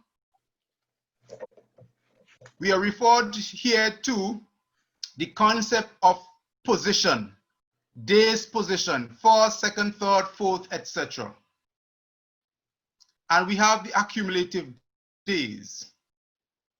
For he taught his disciples and said unto them, the Son of Man is delivered into the hands of men, and they shall kill him. And after that he is killed, he shall rise the third day. So we often hear that the third day here may mean, well, not really 3 days, but it's part of a day and all these kind of excuses. But Matthew covered the same event. And as we look at Matthew, Matthew is going to tell us what this account, or what this reckoning, how this reckoning should be understood. Matthew 12:40 says, "For as Jonas was 3 days and 3 nights in the whale's belly, so shall the Son of Man be 3 days and 3 nights in the heart of the earth." There is no guessing there in regards to what Torah has shown. The Bezorah consistently has shown the same thing. We have seen that the Torah has shown that emphatically. We have seen the Nevi'im, the prophets have shown it. We have read it. We have seen the writings of the wise as the wisdom keeper have also shown it. We've read it in Job, the prophet Nehemiah, and we have read it in the Torah. Acts 20:31 shows, "Therefore watch and remember that by the space of 3 years I cease not to warn everyone night and day with tears." There we see again, night and day is counted together in a period. In as much as this shows the opposite in terms of the nights first, it was not showing, speaking in terms of, it was just showing periods rather than positioning. Okay, hope that doesn't cause confusion there. And we see also the account or the testimony of Yahushua fasting. It does not just say 40 days. It told us 40. Now, if you notice here, remember, if the day starts in light period, it should have said to us, and Yahushua fasted 40 days and 39 nights. Right? It does not say that here. It shows the association of the light of the day with the darkness of the day, and it says 40 days and 40 nights. The last night of that 40th light of the day has also been reckoned and counted with the day. 40 days and 40 nights, not 40 days and 39 nights. So Mark chapter 1 and 3 and Luke 4 and 2 also give account of the same. Now, how must the period, how must this counting of position and accumulation be understood? First day equal light period plus dark period. Second day equal light period plus dark period of both day 1 and day 2 come together. Third day must mean light period of day 1 and 2 plus light period of day 3 and dark period come together collectively. After the third day would be equal to after 3 consecutive periods of light with their associated periods of darkness. And one more text in the mix. I will throw in this one for a bonus.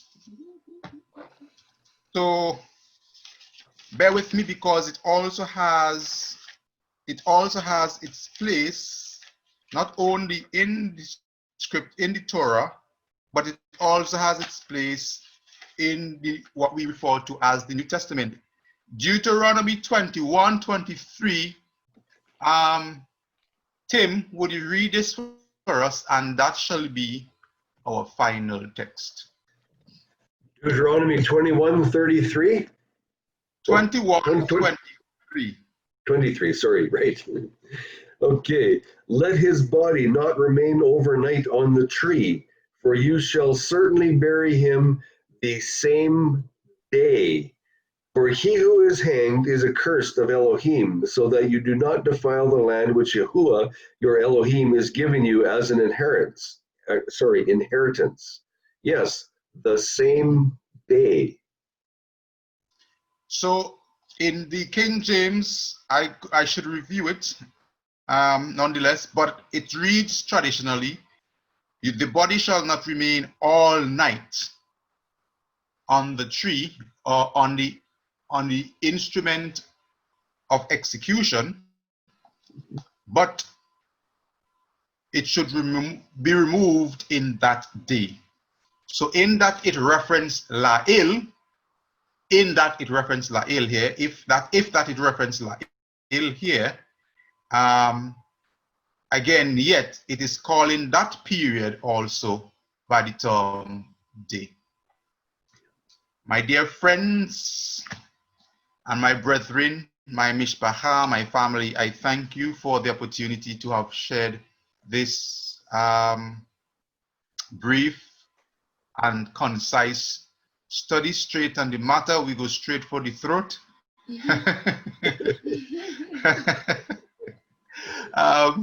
It is done. I hope you understood. I know my accent is a bit different than what perhaps you might be accustomed to, perhaps even my very expression, but I hope it was made clear, and perhaps you yourself can build up your own study from my own presentation and make it even stronger, clearer, and more concise and precise. So may the name of Yahuwah be praised, and may the truth prevail. Shalom. Thank you very much.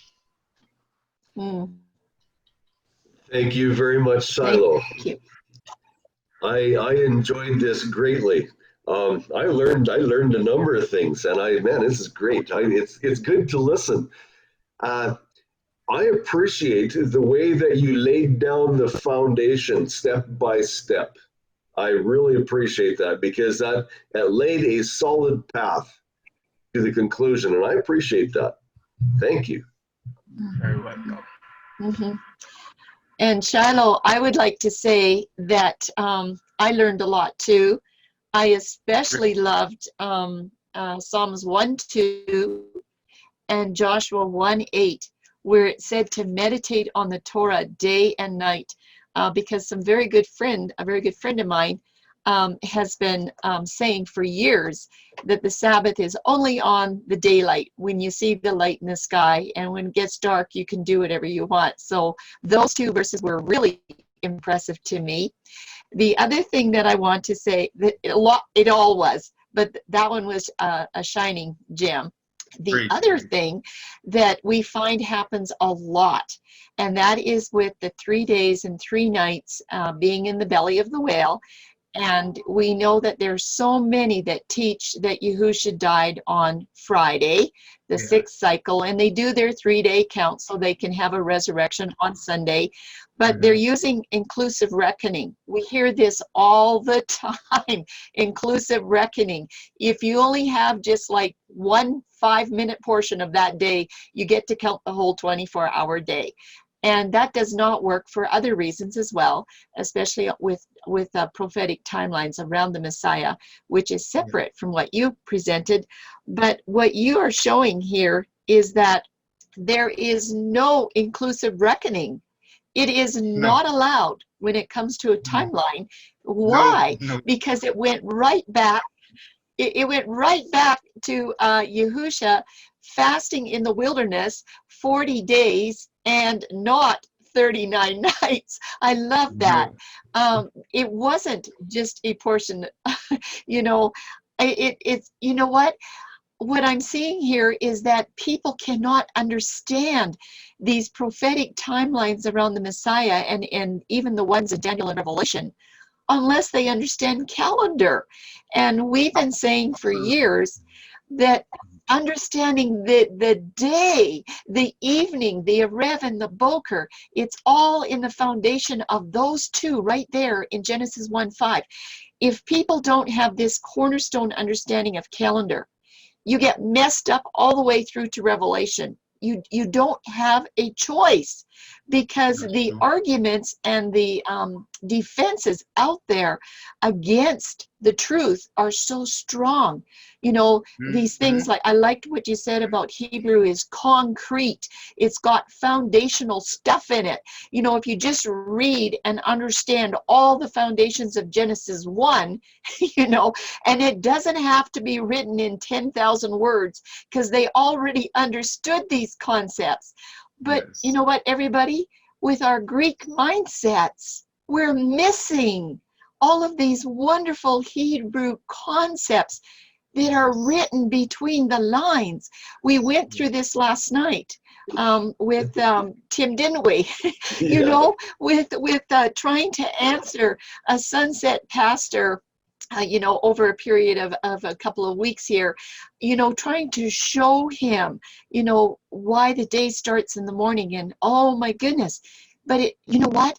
He's been trained in a Greek mindset theology school, I'm pretty sure of it, Yes. for years and years, to the point where he has to have everything written down in black and white or red and white in the scriptures before he will believe it. He doesn't understand that you have to put things together from here and there, here a little, there a little, to put it together so you can understand that concept. And Yes. what was the accusation that we came under, the people that were here last night?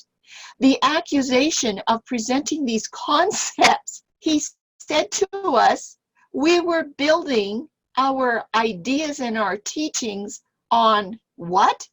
False premises and root fallacies, because we couldn't prove where the words were written there in that scripture. And so, Shiloh, this was just an incredible answer. You know, something, I mean, Tim and I know this, okay? We know this, but we haven't put it into the nugget like you just did.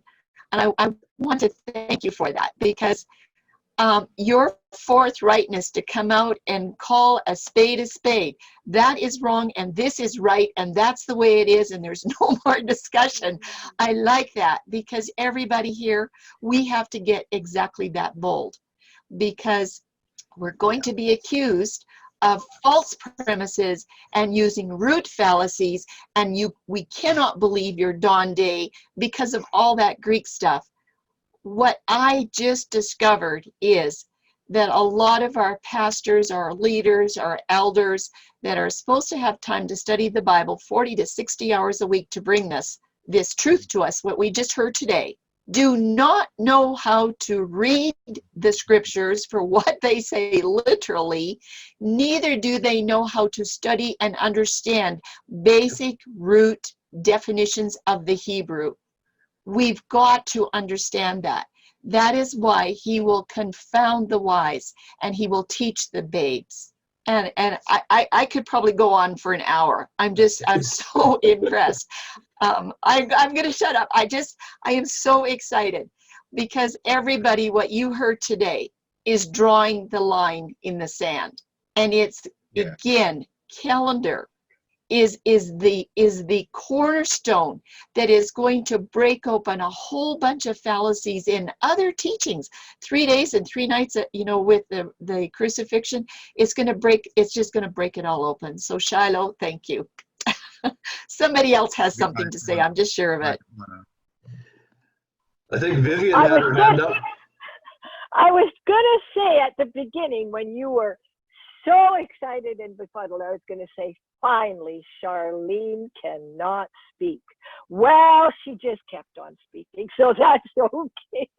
That was so good. I was thinking, she's befuddled. She can't talk. Oh, but she broke through. Thanks, Shiloh. And I love your cheerleading wife. Do you understand? Do you understand what a cheerleader is? Cheerleader, one that encourages you on, huh? Yes, and that's your wife. Hallelujah. Thank you. I do appreciate that comment, Vivian, because I was through the study, I was thinking to myself, as he was referencing his wife with his face, I was thinking, well, it's too bad that she wasn't in the picture also, because she needs to be there.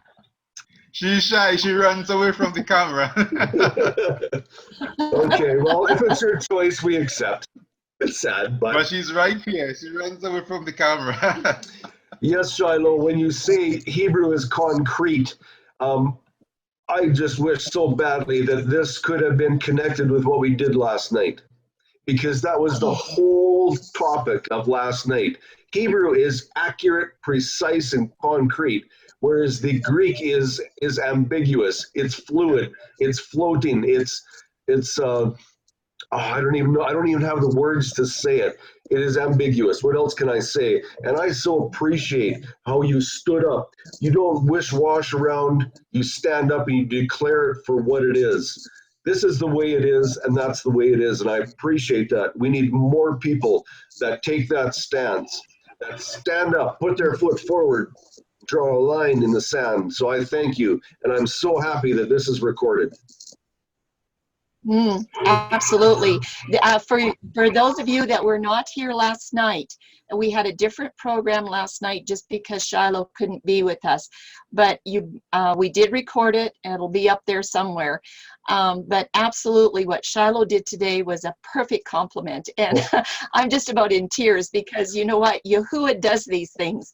He brings stuff together. We're planning this, trying to bring you something that would be of worth, something that you could learn.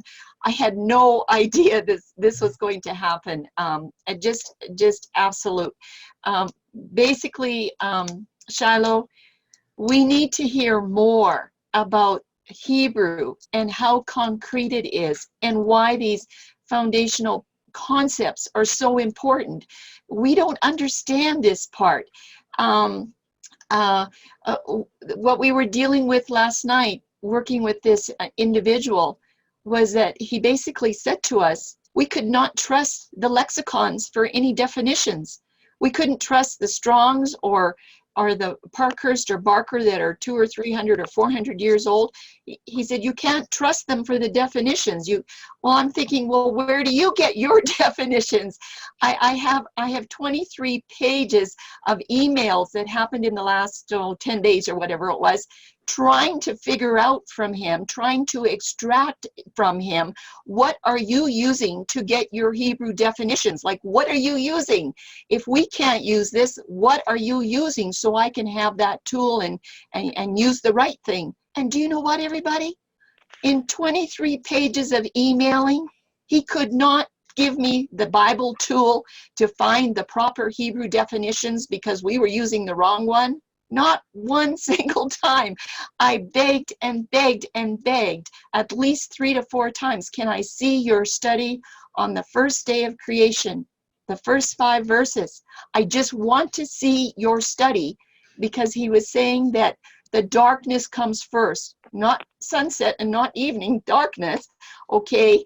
And it's like, I want to see your study so I can try to figure out what's your hermeneutics, so I can figure out how this works.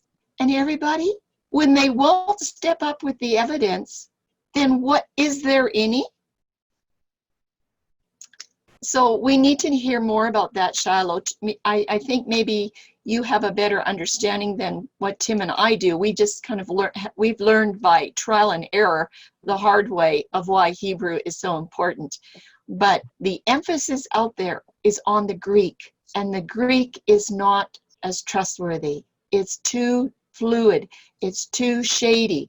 You can't really figure out where the line in the sand is with Greek, but that's where the mindset is. The Greek classes at the colleges and universities are filled to overflowing, not the Hebrew. Nobody wants to do Hebrew in our schools. I will say these 2 things. In coming to understand the Torah and the concrete nature of it,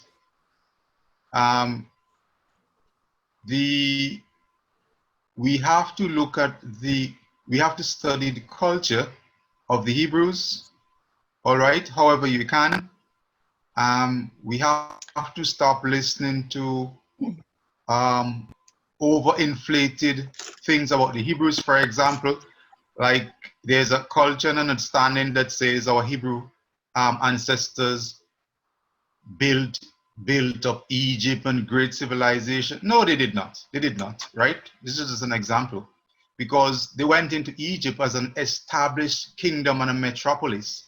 And so you have to now do some engineering in several different ways. For example, before the Hebrews came into existence, who were the bearers of the light or the testimony of Hashem, right? Before Abraham, we had the significant personality of Noah, all right? And then we have pre-Noah or the antediluvian. In as much as we have to, in as much as we can, we have to do sort of, in a way, a sort of what I would call literary archaeology, where we go back and we see how the people lived, see how they express, what they eat, what they meant.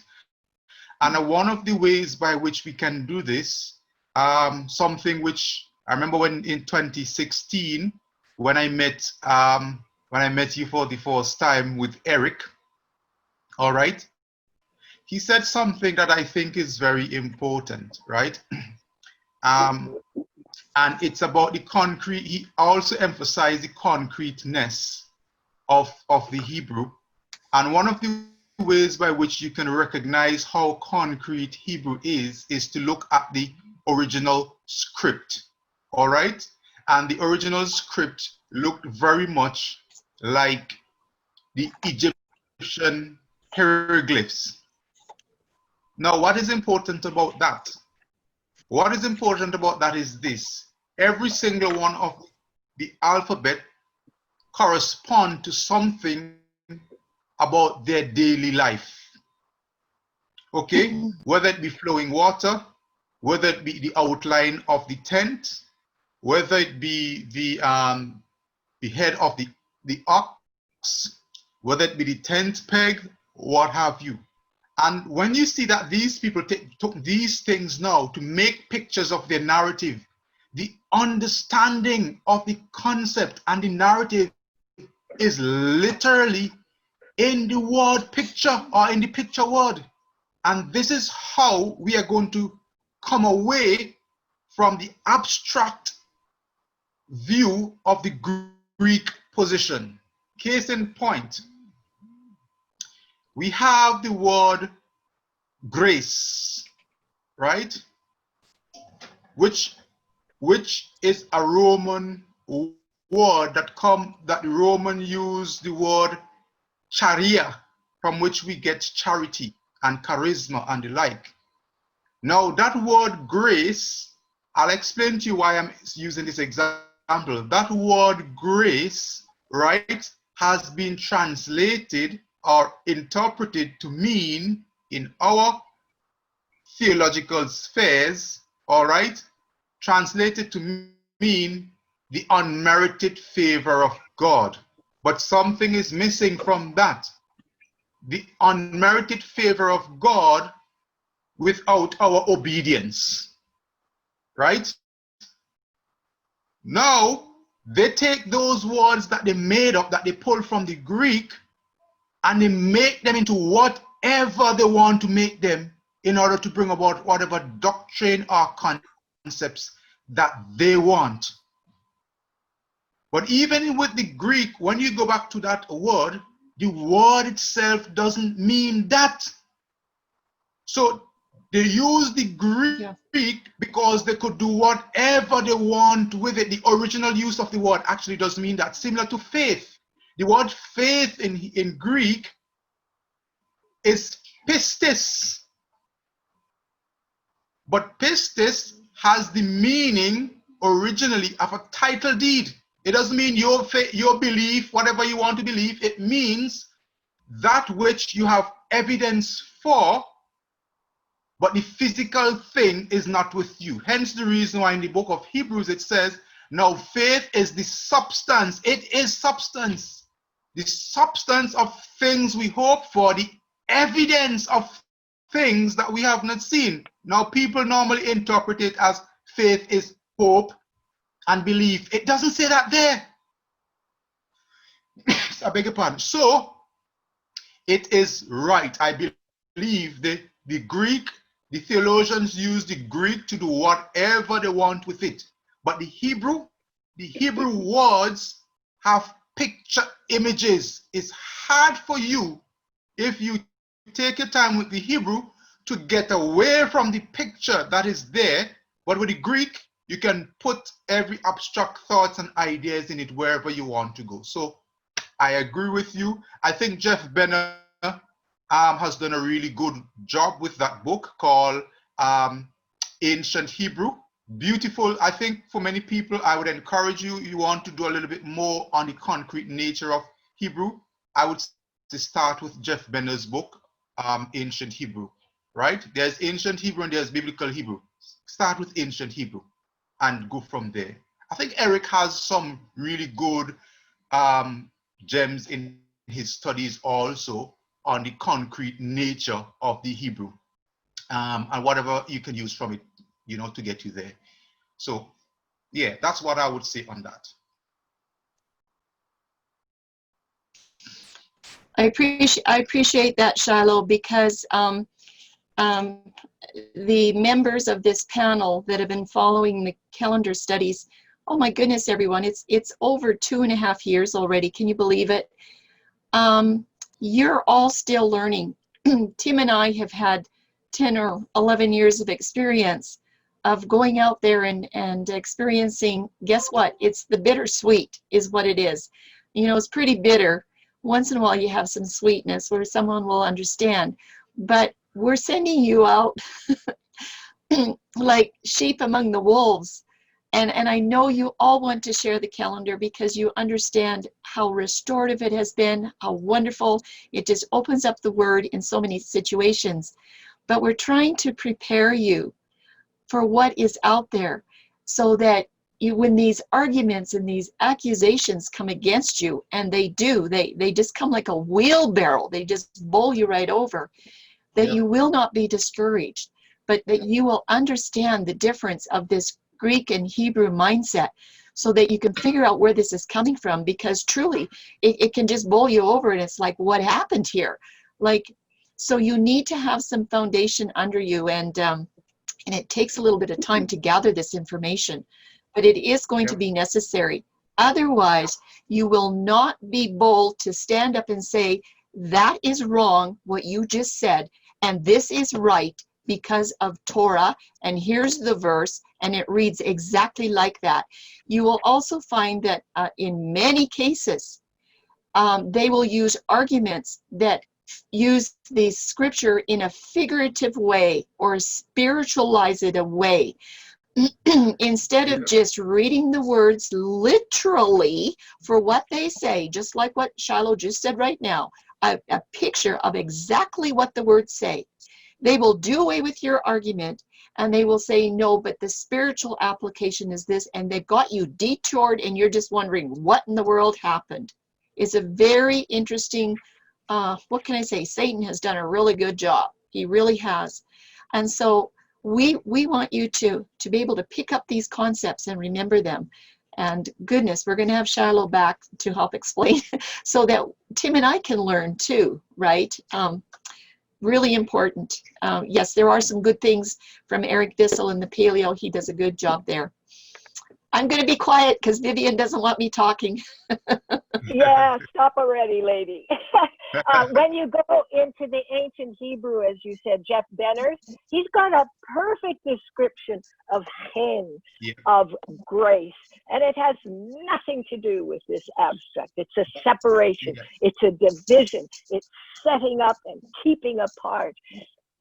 Nothing to do with this stuff. And years ago, I was across the street and a gentleman said, I'm flying in, a fellow I know is a Greek scholar, I'm flying him in and we're going to have a class. So I went over there and he taught a chapter in the New Testament. And so someone put their hand up and said, well, in this chapter it says that. He said, we're only talking about this chapter, because he had gone through the Greek. Then I said, well, in the Hebrew, there's a different, we do not talk about Hebrew here. And I thought, whoa. And then instantly they start singing and the men lead everything. So one man started this song, another man started that song. And then he said, the ladies have something for us to eat now. And we were all told to go to the dining room and eat.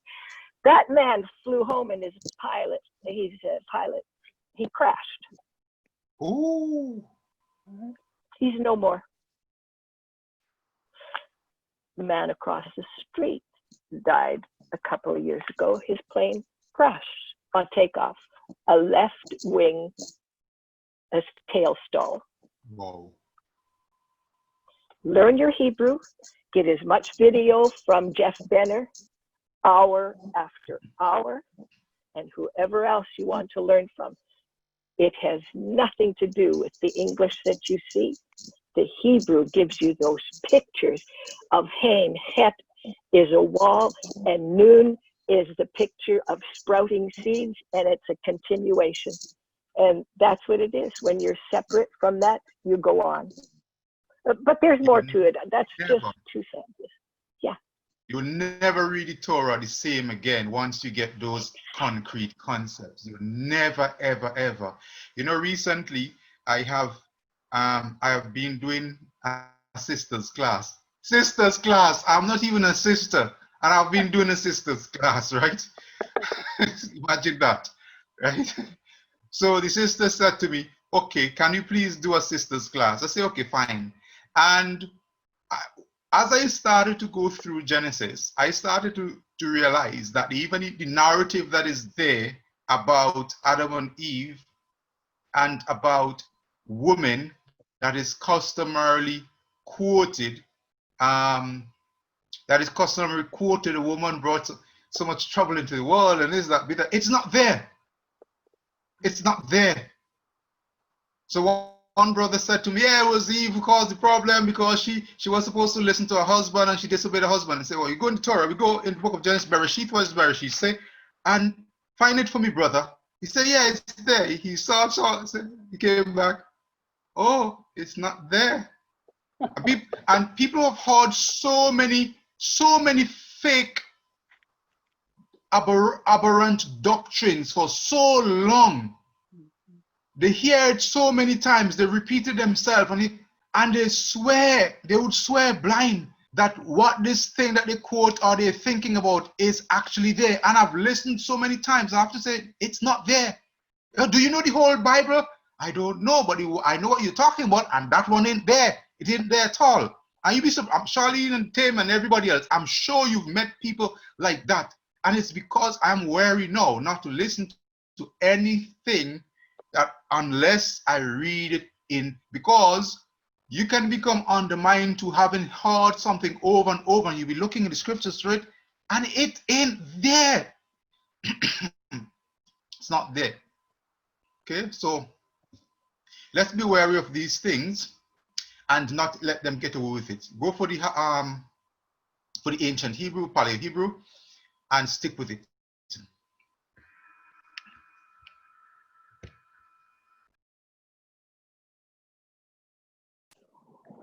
Hey, Tim, you got to get your mic on.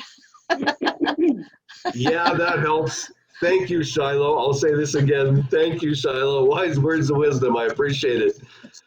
Jeanette, you have something you'd like to say? Oh, I guess I did a while back.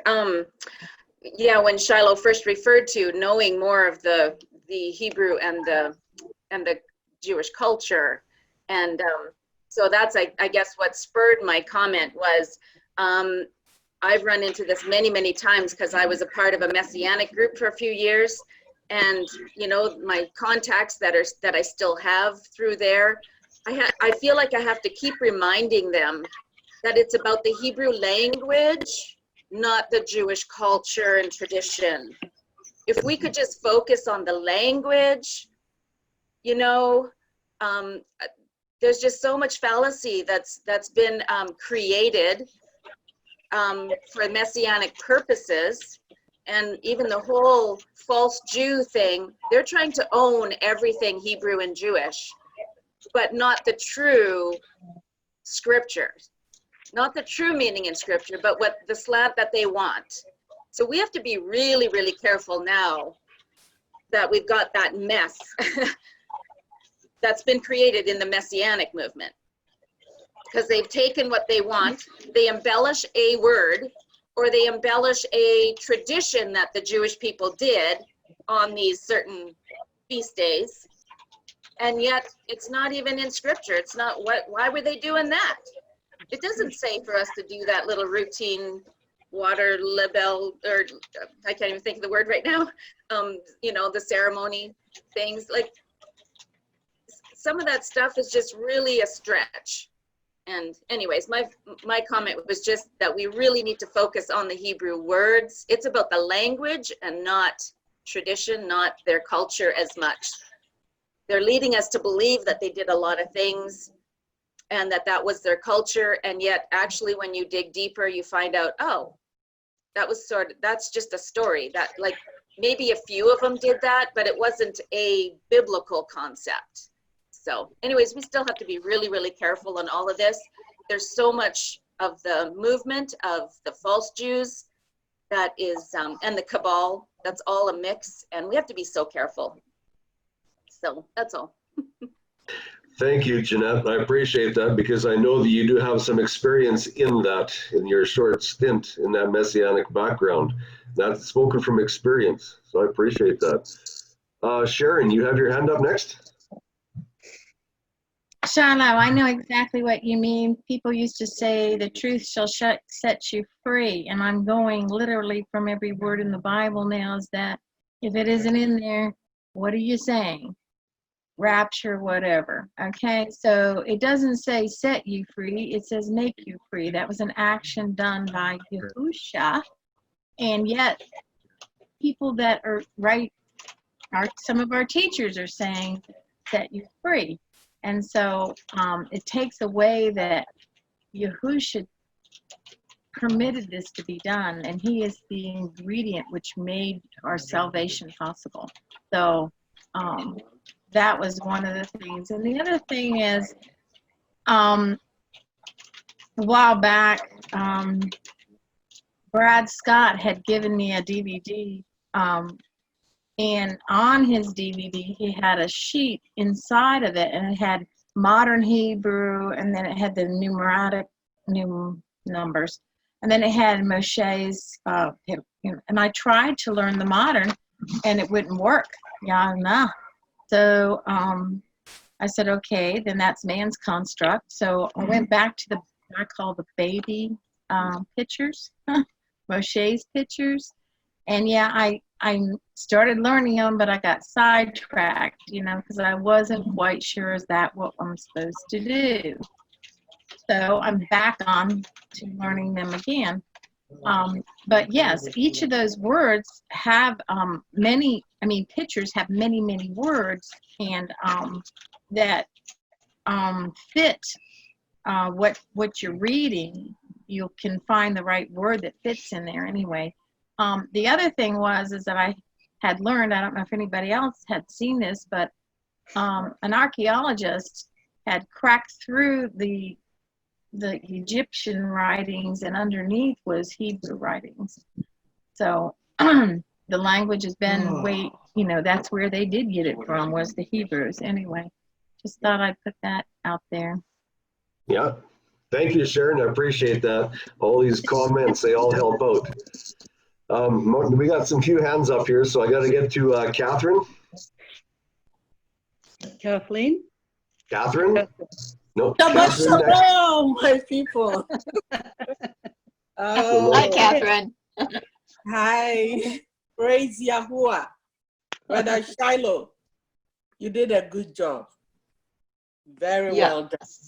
Yes.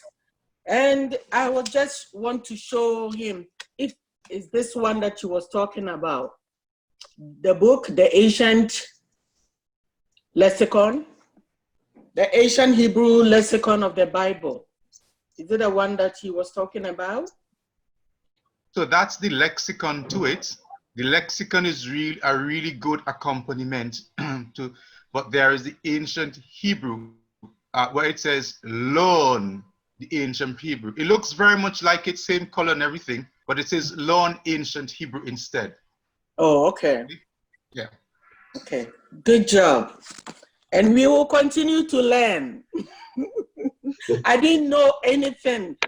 Like 2 years ago, I didn't know anything. So I came to this line knowing nothing about Hebrew or whatsoever.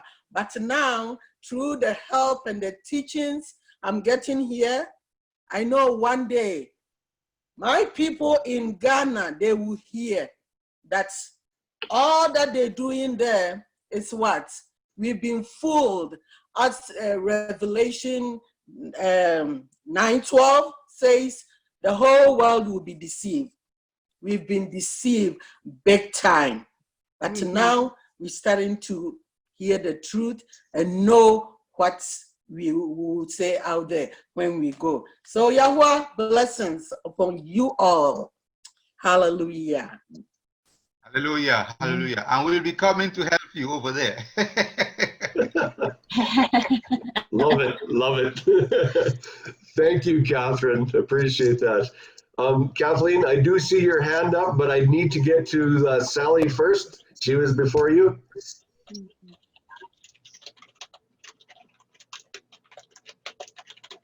Sally? Yes, I have a small primitive thought. I was going to phone my brother later, and I thought, why don't I be brave and speak again? Thank you, Shiloh, for your presentation. I want to hear more from you. And I thank my Abba that he woke me up. I think this is the first time I've come on Sabbath morning to listen. So blessed. Now, don't be offended, Shiloh or Tim, but I noticed the pronunciation of that word. Shiloh says bouquet, Tim says boker. So I'm thinking that the English word bouquet, you know, when you hold a bouquet of flowers, it's small in the beginning by your hand, and then the flowers come out like the morning light. So maybe you can use, Tim, a bouquet of flowers, like Shiloh pronounces. I think Shiloh has some French background. Because bouquet is French. You can tell I'm starting to think about languages and pronunciation. So that's my thought, but maybe bouquet is Latin. Is it Greek based? So those are my thoughts. Thank you for listening. Interesting. I would have never made that correlation. That's good. It's interesting, and it's a good analogy too. Excellent. Thank you, Sally. Shiloh, what do you got? Oh yeah, thanks for the opportunity again. So what I was saying is, on the subject that Sharon was saying about the, I think it was Sharon, of course. Oh, and Jeanette in particular was talking about, I went to a Messianic community in my awakening. As I came to awakening, I was a part of a Messianic community, and they treated me really, really, really nice. Lovely people, those particular groups. But I know they were more focused on getting Jewish people. Sometimes they would disregard you. They would disregard you, and you're not really interested. You're not really important. So they would disregard you. But for me, they treated me nicely. But generally, they didn't. Most of the congregation I go to, if you're not Jewish, they're like, oh, well, yeah. And they would disregard it. But something happens that we need to pay attention to and distinguish. There is a distinction and a hijacking that is going on. Distinction that needs to be made, I beg your pardon, and a hijacking that's going on. There's a conflation of the word Jewish as against Israelite and Hebrew. All right? Yep. Jewish and Judaism is a break off, and it's a man-made culture separate and distinct from Torah. All right? Yes. And as a matter of fact, a lot of what is in Judaism is actually Babylonianish and Greek practice. They don't tell you that. All right? A lot of what they adopted, they adopted from the Greeks and from the Babylonian. And then they try to use Torah as the premise, all right, or to give a bit of authenticity to their practice. I mean, come on. We know, especially from what's his name there? Oh, this one particular rabbi in his writings is absolutely vile. When I say vile, when it comes to sexual immorality and perversion, he is vile.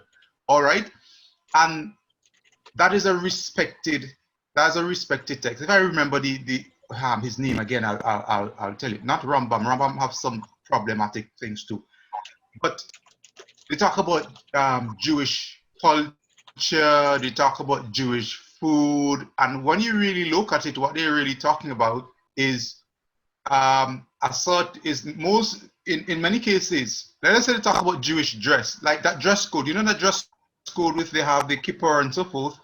That is not original to Hebrew. It's actually even a relatively recent practice where they were made to dress this way to distinguish themselves from the rest of the community, and they were made to wear that kippur also, all right, to distinguish themselves from the rest of the Christian population. So how did that become Jewish? Yeah, Jewish in some particular type, ethnic group of peoples, but not Jewish in terms of coming from Yehuda, okay? So Jewish as a religion, as a Judaistic people that practice this thing. And also, if you pay attention to the Talmud, we should actually be saying Talmudist rather than Jewish, all right? Rabbinic Talmudist.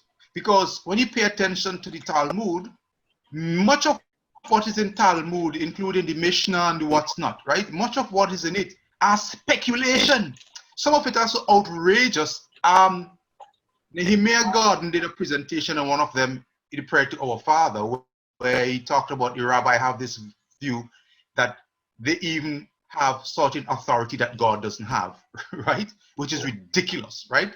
When you listen to much of what is written in it, much of it is speculation. That tells us, a lot of all those speculation tells us that there wasn't a continuity. There's a break, and they are just speculation and doing backward engineering to some things, right? Because they don't know. So because we have the excessive speculation, it means that there isn't a continuity from the Torah, all right? So it's like your guess is as good as mine, if you may, all right? So we have to put the distinction between Judaism, which is an ism, all right, which is a hybrid of pagan practice in both Babylon, Greek philosophy, put together from a certain ethnic groups, evolved over certain years, and then given to us to make us think this is what has always been, and therefore this is the authority. Case in point, the Sabbath, okay? So, and there are loads of others that we could point out, but it's not a criticism at this time to go and rain down, dirt on those community. I just want to agree with you, Jeanette, that there's a distinction between Torah and Judaism/Jewish. That's all. Thanks. Thank you, Shiloh. That's well said. Well said, because I'm on the exact same page, and I believe quite a few of us here are. I would like to relate something that Jeanette related to me, and Jeanette, please correct me if I'm wrong. It's to do with the messianic faith, and how, as I'm going to use that word that you used, Shiloh, engineering. Jeanette, please correct me if I'm wrong. She was in a place, a group there where they were Messianic, a church, I guess, and it come to the point where they were required to have a certain number of people with authentic physical Jewish blood, literally, in the leadership in this organization. Authentic Jewish blood, physical blood. That physical DNA, wherever it comes from or however it can be categorized, and I'm using those words very specifically, however they can judge that type of blood was not found in the Messianic organization. Consequently, they had to dissolve that Messianic organization because there was no authentic, or not enough authentic blood in that organization. Does this show you who's in control? I have said for many years that the Messianic faith is a shoehorn to take people back into Judaism. I have seen this from experience. So it's, yes, we have to be very, very careful of where we look for truth, where we look for information, and our resources. We have to be super, super careful. So Shiloh, I appreciate your opinion, your view, and your thoughts on this. I really do. And I really appreciate your foundation you laid out today. I've got some hands up here. Sharon, go ahead.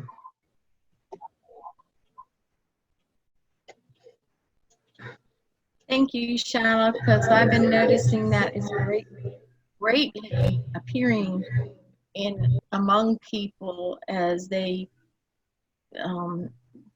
trying to say we're one, and but there are many cliques coming around, and they're all Judy or Jewish, but Judah is the original Hebrew. But when I see them, they're all starting to trying to blend in, and they're trying to get us to blend in with them. And you have to be aware of that.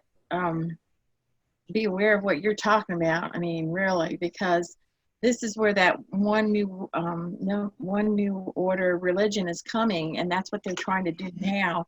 And yeah, so that they can just like put us all together as one. And that word one, echad in John 17 is completely different. You got to know that seed line that's trying to destroy us. Yah's children, because it's that same Jewish Hassan, I can't remember the name of it, but it starts with an H, that persecuted Yahusha. So now that same seed line and the same Jewish line, which is the seed of same, is coming back through I'm going to say it, Kushner, and he's coming after Yah's children now. So that's I don't know, April, can you remember how to say that Jewish, how Kushner came up into that teaching of that Hassan? No, Hasan? I can't think of the name of that group of Jewish line there. But anyway. Oh, are you talking about Merovingians? Well, yeah, that's it. But there's that they called them. They started with a H too, but it was Merovingian. Yeah, the same seed line. Yeah. I'm sorry, I can't help you this morning. No, okay, it'll come back eventually. But thank you, Shiloh, for bringing that up, because it is really, really starting to, spread out.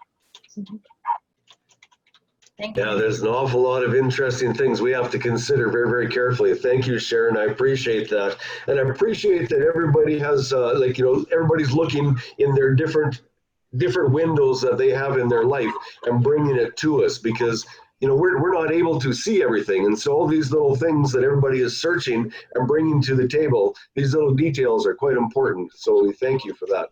And I guess it's a good time to ask you, Shiloh, do we have your permission to put this on publicly? Onto the YouTube? Oh, sure, you do have my permission. Go straight away.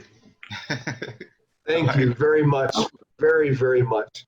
It's Okay. Studies like this that need to be done, because it's, I can't even say it enough. You laid on a perfect foundation, step by step by step, so that there's no mistake whatsoever. That, about 24-hour echad day. Thank you. I love the part, Shiloh, where you said you have to have a Pete in order to have a repeat. I love that.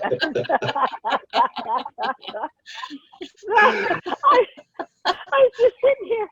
Yeah, you gotta have a Pete. Vivian, I actually wrote that down. Catherine, I'm going to nominate you to pray for us, if you will. Abba Father, we give you praise. We thank you for everything that you gave us this day. And today is a great day. You have waken us up. We thank you for that. And everything that we did on the Zoom platform is by your grace and your mercy that you led everyone to be here this morning. So as we are departing, we are not departing from your face. Continue to bless us, continue to be with us, and let your Ruach lead us. So everything that we have to prepare in the days ahead, you will let the Ruach reveal it to us because we depend on you. So today we give you great thanks. Thanks a million. Yahuwah, in Yahusha HaMashiach's name we have prayed. Amen. Thank Amen. you. Yeah, thank you very, very much. I appreciate that. When people are ready and willing to pray, it's great. And like Shiloh says, it should be me. When we ask for volunteers. We got a Ghana team here. Let's get on Yes, Ghana team, here we come. it. Okay, fabulous. Right on. Shabbat Shalom, everyone. I'm going to sign this thing off. Yahuwah Onshira Obia. Meaning, Yahuwah bless you all. Say it one more time, please. Yahuwah Onshira Obia. Thank you. Thank you. Shalom, everyone. Blessings on your Sabbath and through the week. And we'll see you next time around. Next week, later. Next week, later. Yes. Okay. Bye-bye.